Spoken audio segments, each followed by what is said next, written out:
नमस्ते विद्यार्थी मित्रांनो. काल आपण बघितलं की अल्कोहोल पासून आपण अल्किल क्लोराईड बनवत होतो. त्याच्यामध्ये 3 रिएजंटनं आपल्याला OH ग्रुप रिप्लेस करता येतो. अल्कोहोल मधला OH ग्रुप 3 रिएजंटनं रिप्लेस करता येतो.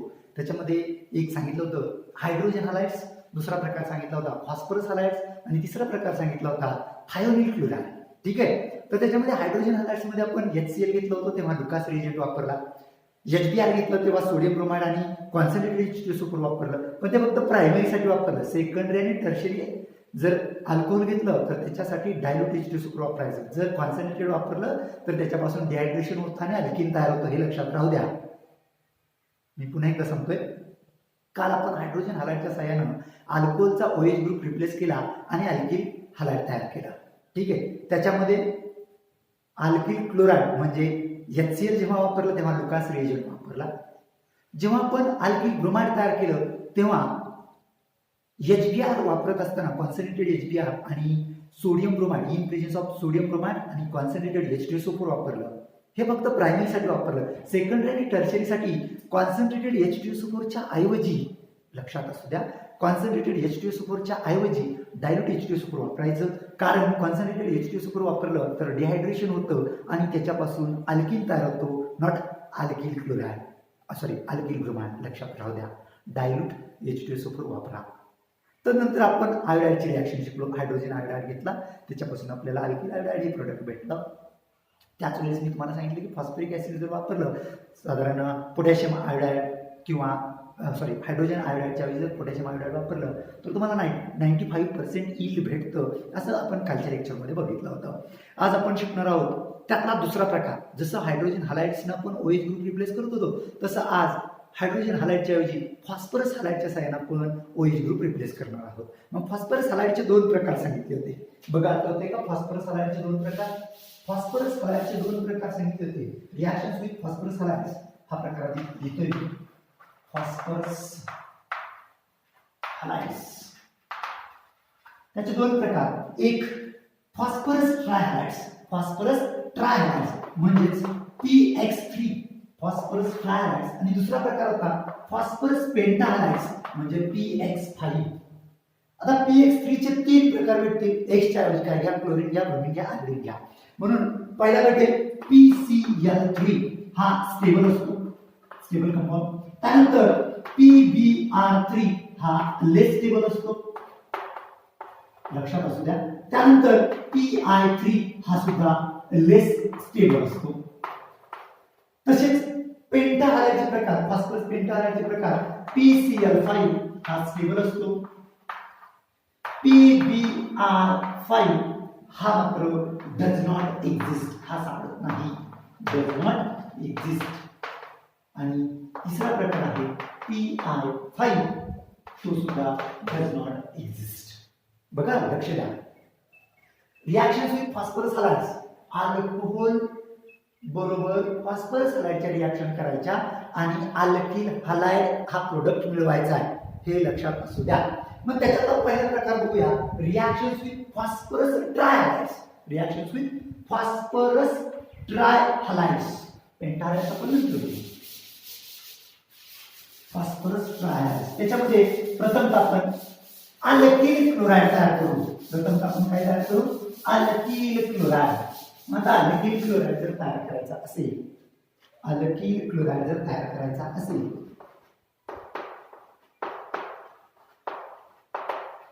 तर मुलांना आपल्याला अल्किल क्लोराईड प्रिपेअर करण्यासाठी अल्किल क्लोराईड प्रिपेअर करण्यासाठी अल्कोहोलचं रिप्लक्शन करावं लागतं विथ फॉस्फरस ट्रायक्लोराईडशी. लक्षात घ्या. अल्किल क्लोराईड पुन्हा एकदा लिहितोय.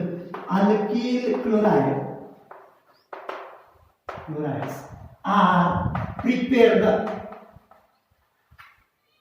prepared with किंवा by prepared by repluxing alcohol with phosphorus ट्रायक्लोराईड. लक्षात घ्या. फॉस्फरस ट्रायक्लोराईड म्हणजेच PCl3 बरोबर आपल्याला अल्कोहोल रिप्लक्स करावा लागेल, म्हणजे आपल्याला भेटेल अल्किल क्लोराईड. लक्षात घ्या, याची जनरल रिॲक्शन मी तुमच्या समोर लिहितोय. आपल्याला अल्किल क्लोराईड प्रिपेअर करायचं आहे. कोणापासून? अल्कोहोल आणि फॉस्फरस ट्रायक्लोराईड पासून. अल्कोहोलचं general formula representation ROH plus phosphorus trichloride PCl3. बाणावरती रिफ्लक्स किंवा हीट लॅब. हीट म्हणजे सांगतो, रिफ्लक्स म्हणजे नेमकं काय ते पण तुम्हाला कल्पना देतो. प्रथम रिॲक्शन पूर्ण करतोय. हे अल्कोहोल आहे, हा फॉस्फरस ट्रायक्लोराईड आहे. प्रोडक्ट भेटणार आहे RCl प्लस H3PO3. हे आहे फॉस्फरस ऍसिड. फॉस्फरस ऍसिड हे आहे अल्किल क्लोराईड. अल्किल क्लोराईड आहे अल्कोहोल, हे फॉस्फरस ट्रायक्लोराईड. आता रिफ्लक्स म्हणजे काय? तर रिफ्लक्स म्हणजे उदाहरणार्थ वॉटर घ्या, वॉटरला हीट द्या, हीट दिल्यानंतर त्याचं इव्हॉपरेशन होईल. इव्हॉपरेशन झालं आणि त्या जर भांड्यावरती आपण जर झाकण ठेवलेलं असेल तर ते पाणी, ते इव्हॉपरेट झालेली वाफ त्या भांड्याच्या वरच्या झाकणाला थडकेल आणि परत ती खाली त्याच पाण्यामध्ये साठेल. जर त्याच पाण्यामध्ये साठली तर त्याला कंडेन्सेशन म्हटलं जाईल माघारी आल्यानंतर. हे इव्हॉपरेशन आणि कंडेन्सेशन होऊन जे माघारी येतं पाणी त्यालाच रिफ्लक्शन असं म्हटलं जातं. रिफ्लक्सिंग असं म्हटलं जातं. मग रिफ्लक्शन आपल्याला काय भेटेल? तर अल्किल क्लोराईड भेटेल. मग याचं एक एक्झाम्पल घेतो बघा. ही जनरल रिॲक्शन समजली का? ROH प्लस PCl3 रिॲक्ट भेटते RCl प्लस H3PO3. आता या ठिकाणी उणीव आहे, ते कोणती? तर ही रिॲक्शन बॅलन्स नाही. मग रिॲक्शन बॅलन्स करण्यासाठी याचे 3 मॉलिक्यूल घ्या, त्याच्यापासून आपल्याला 3 प्रोडक्टचे मॉलिक्यूल भेटतील. लक्षात असू द्या, बॅलन्सिंग करायला विसरू नका. आपली मार्क इथं जातात. ठीक आहे. मग याच्यामध्ये रिॲक्शन घेतोय, एक एक्झाम्पल घेतोय आपण. इथिल अल्कोहोल घेऊ आणि ते PCl3 शी रिॲक्ट करूया. इथिल अल्कोहोल घेऊ आणि PCl3 शी रिॲक्ट करूया. आपल्याला प्रोडक्ट इथिल क्लोराईड भेटेल. प्रोडक्ट काय भेटेल? इथिल क्लोराईड भेटेल. ठीक आहे. इथिल क्लोराईड बघा, ethyl chloride is prepared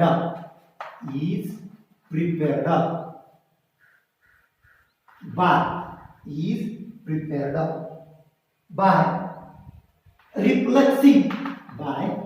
refluxing ethyl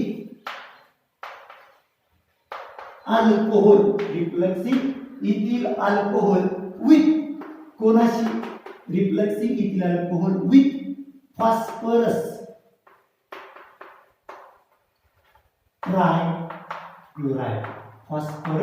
ट्रायक्लोराईड. आता लक्ष द्या, इथिल अल्कोहोल म्हणजेच CH3CH2OH प्लस कोणाशी? फॉस्फरस ट्रायक्लोराईड म्हणजे कोण? PCl3. बाणावरती हीट किंवा रिफ्लक्स. याच्यापासून काय भेटणार आहे? CH3CH2Cl plus H3PO3. याचं नाव आहे इथिल अल्कोहोल. याचं नाव आहे फॉस्फरस ट्रायक्लोराईड. हा आहे इथिल क्लोराईड. हा आहे फॉस्फरस ऍसिड. या ठिकाणी सुद्धा रिॲक्शन बॅलन्स नाही म्हणून आपल्याला इथे काय करावं लागेल? 3 मॉलिक्यूल अल्कोहोल जे लागतील म्हणजे आपल्याला 3 मॉलिक्यूल प्रोडक्ट भेटतील. हे झालं इथिल अल्कोहोलची रिॲक्शन घेतली आणि त्याच्यापासून इथिल क्लोराईड बनवलं. आता म्हणून काल मी तुम्हाला primary alcohol, secondary alcohol, tertiary alcohol कसं ओळखायचं हे शिकवलं होतं. त्यातला हा कोणता अल्कोहोल आहे? तर हा प्रायमरी अल्कोहोल आहे. कारण हा कार्बन इतर किती कार्बनला डायरेक्टली अटॅच आहे? तर एका कार्बनला डायरेक्टली अटॅच आहे. म्हणून या कार्बनला प्रायमरी कार्बन म्हटलं जाईल. त्याला जर उपयोगी जोडला असेल तर तो कसला झाला? प्रायमरी अल्कोहोल झाला. आणि प्रायमरी अल्कोहोलचं रिॲक्शन आपण केली त्याच्यापासून आपल्याला इथिल क्लोराईड हा प्रोडक्ट भेटला. आता आपण एक दुसरं उदाहरण घेऊ सेकंडरी अल्कोहोलचं. सेकंडरी अल्कोहोलचं एखादं उदाहरणाचं नाव सांगता येईल? आठवतंय का तुम्हाला? बघा, सेकंडरी अल्कोहोल. सेकंडरी अल्कोहोल आहे आयसोप्रोपिल अल्कोहोल. लक्षात असू द्या, आयसोप्रोपिल अल्कोहोल. याच्यापासून आपल्याला क्लोराईड तयार करायचा आहे, अल्किल क्लोराईड तयार करायचा आहे. ठीक आहे. आपण आयसोप्रोपिल क्लोराईड तयार करू. Isopropyl chloride CHNORIDE. Isopropyl chloride is prepared is prepared by refluxing. आता आयसोप्रोपिल क्लोराईड तयार करायचं म्हणजे आयसोप्रोपिल अल्कोहोल घ्यावं लागेल. बाय रिफ्लक्सिंग आयसोप्रोपिल अल्कोहोल विथ कोणाशी isopropyl alcohol with phosphorus trichloride. लक्षात घ्या. Isopropyl chloride is prepared by refluxing isopropyl alcohol with phosphorus trichloride. आपल्याला प्रोडक्ट भेटेल तो आयसोप्रोपिल क्लोराईड असे लक्ष द्या. आयसोप्रोपिल अल्कोहोल म्हणजेच CH3CHOH त्याला खालच्या बाजूला CH3 जोडलं तर हा झाला आयसोप्रोपिल अल्कोहोल. रिॲक्ट करा फॉस्फरस ट्रायक्लोराइडशी बाणावरती रिफ्लक्स लिहायला विसरू नका किंवा हिट द्यायला विसरू नका. त्याच्यापासून आपल्याला प्रोडक्ट भेटेल CH3Cl प्लस H3PO3 म्हणजेच या ठिकाणी सुद्धा रिॲक्शन बॅलन्स नाही म्हणून थ्राईस मॉलिक्यूल घ्यावे लागतील. ते थ्राईस मॉलिक्यूल घेतले. याचं नाव आहे आयसोप्रोपिल अल्कोहोल. हा कोण आहे आयसोप्रोपिल क्लोराईड. आणि हे कोण आहे फॉस्फरस ऍसिड. हे कोण आहे फॉस्फरस ऍसिड. तुम्ही म्हणाल सर तुम्ही रासायनिक अभिक्रिया लिहितात पण आम्हाला सगळंच काही समजतं असं नाही. मग एक लक्षात ठेवा जेव्हा रासायनिक अभिक्रिया समजत नसेल तर त्याच्यासाठी मेकॅनिझम येणं गरजेचं असतं. आता हा मेकॅनिझम काय प्रकार आहे ते मी तुम्हाला आता याच्यानंतर लगेच मेकॅनिझम शिकवतोय. ठीक आहे. बघूया आपण याच रासायनिक अभिक्रियेचं मेकॅनिझम. ठीक आहे. बघा लक्ष द्या. त्यातली मी जनरल रिॲक्शन घेतोय आणि त्याचं मेकॅनिझम शिकवतोय. आता मेकॅनिझमची काय म्हणजे बारकाईने लक्ष असलं पाहिजे. काय कॉन्सन्ट्रेशन वाढवा. लक्ष द्या. बारकाईने लक्ष दिलं तर तुम्हाला हे लगेच समजेल.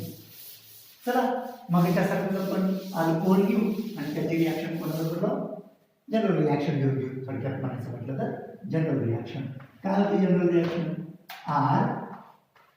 ROH प्लस PCl3 बाणावरती रिफ्लक्स किंवा हीट प्रोडक्ट काय भेटत होता RCl प्लस H3PO3. आता ही रिॲक्शन बॅलन्स करण्यासाठी आपण इथं थ्राईस लिहित होतो. इथं पण थ्राईस लिहित होतो. यानंतर आहे तुमचा पार्ट तो म्हणजे मेकॅनिझम. हे खूप इम्पॉर्टंट आहे. परीक्षेला विचारलं जात नाही तुम्हाला पण जर रासायनिक अभिक्रिया समजायची असतील तर याची गरज असते. ठीक आहे. बारकाईने लक्ष द्या. मी याच्यातला एक मॉलिक्यूल घेतोय. स्टेप फर्स्ट म्हणतोय. लक्ष द्या. ही रासायनिक अभिक्रिया तुमच्या डोळ्यासमोर ठेवा. मला आता मेकॅनिझम लिहायचंय. बोर्डवरती मेकॅनिझम व्यवस्थित बसणार नाही म्हणून मी थोडीशी रिॲक्शन वरून लिहायला सुरुवात करतोय.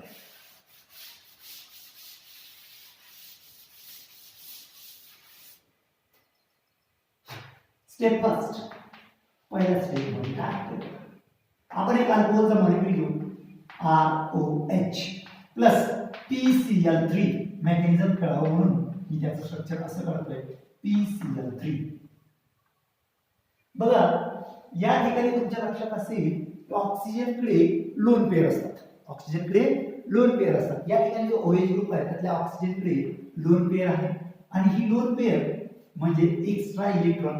हे एक्स्ट्रा इलेक्ट्रॉन काय करतात तर जो इलेक्ट्रो पॉझिटिव्ह इलेमेंट असतो मेटल असतो कुणी एलिमेंट असेल मॉलिक्यूल असेल कुणी असेल त्याच्यावरती तो अटॅक करतो. ठीक आहे. OH चा अटॅक होईल या फॉस्फरस वरती कारण हा इलेक्ट्रो पॉझिटिव्ह आहे आणि क्लोरीन आहे ते इलेक्ट्रो निगेटिव्ह आहे. बघा आता OH ने अटॅक केल्यानंतर या ठिकाणी फॉस्फरसचे 3 बॉन्ड होते तिथे झाले 4 बॉन्ड. मग हे बॉन्ड तर ठेवता येत नाही. तो त्यातला एक Cl रिमूव्ह करून टाकतो. एक क्लोरीन रिमूव्ह करून टाकतो. बारकाव्यानं लक्ष द्या तरच हे समजेल. मग आपल्याला काय मिळालं ते पुढे घेऊ.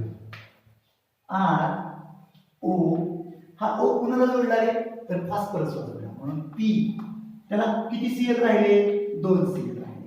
दोन्ही Cl जोडले प्लस याच्यातला एक Cl बाहेर पडलाय तो इलेक्ट्रॉन घेऊन बाहेर पडला म्हणून त्याला Cl मायनस म्हटलं.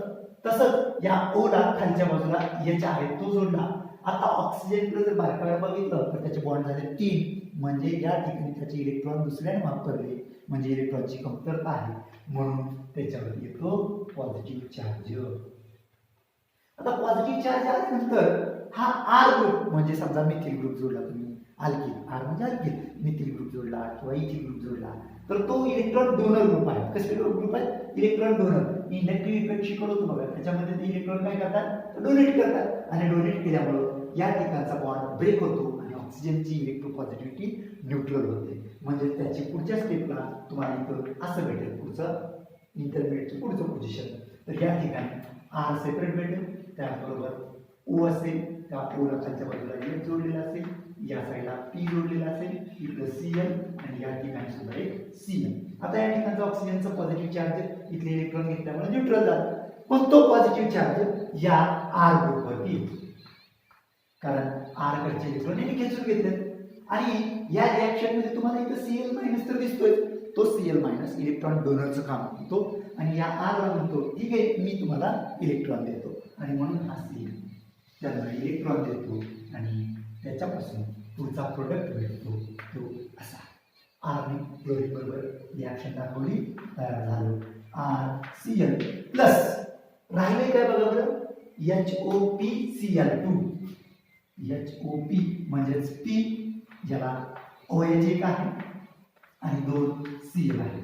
आता जर बारकाईने बघितलं RCl हा आपला त्या रिएक्शनच्या नुसार प्रोडक्ट तयार झाला, पण हा बाय प्रोडक्ट तो अजून काही तयार झालेला नाही.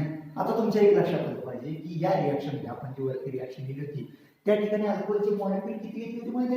3 घेतले होते. इथे किती लिहिले? 1 लिहिला. ठीक आहे, म्हणून या स्टेपमध्ये पहिल्या स्टेपमध्ये RCl तयार झाला. आता दुसरी स्टेप घेऊ, त्याच्यामध्ये पुन्हा एक अल्कोहोलचा मॉलिक्यूल घेऊ. स्टेप सेकंड, त्याच्यामध्ये पुन्हा एक अल्कोहोलचा मॉलिक्यूल घेऊ, ROH, आणि याच्यातला हा राहिलेला प्रोडक्ट बाय प्रोडक्ट PCl आणि हा OH. ठीक आहे, पुन्हा या ऑक्सिजन लोन पेअर आहे. ही लोन पेअर पुन्हा एकदा या फॉस्फरसवरती अटॅक करते, पुन्हा एकदा Cl बाहेर पडतो, त्याच्यापासून आपल्याला पुन्हा प्रोडक्ट असा भेटतो. RO खालच्या बाजूला H, इथं पॉझिटिव्ह चार्ज, याला फॉस्फरस जोडलेला, त्याला खालच्या बाजूला OH आहे, या बाजूला एक Cl राहिलेला, एक Cl निघून गेला, तो इतर Cl मायनस म्हणून पुढे जाईल. सेम वरच्या प्रोसेस प्रमाणेच या ठिकाणचे इलेक्ट्रॉन खेचून घेतो ऑक्सिजन, आणि त्याचा जो न्यूट्रल पॉझिटिव्ह चार्ज आहे तो न्यूट्रल केला जातो, त्याच्यापासून प्रोडक्ट भेटतो R प्लस PCl OH, दोन OH चे मॉलिक्यूल जोडलेले दिसतात, आणि पुन्हा एकदा हा Cl या R वरती अटॅक करतो, आणि पुन्हा एकदा प्रोडक्ट भेटतो आपल्याला, तो असा RCl प्लस PCl OH. आता स्टेप थर्ड पहा. स्टेप थर्ड मध्ये काय होतं ते याच प्रकारे. Step third,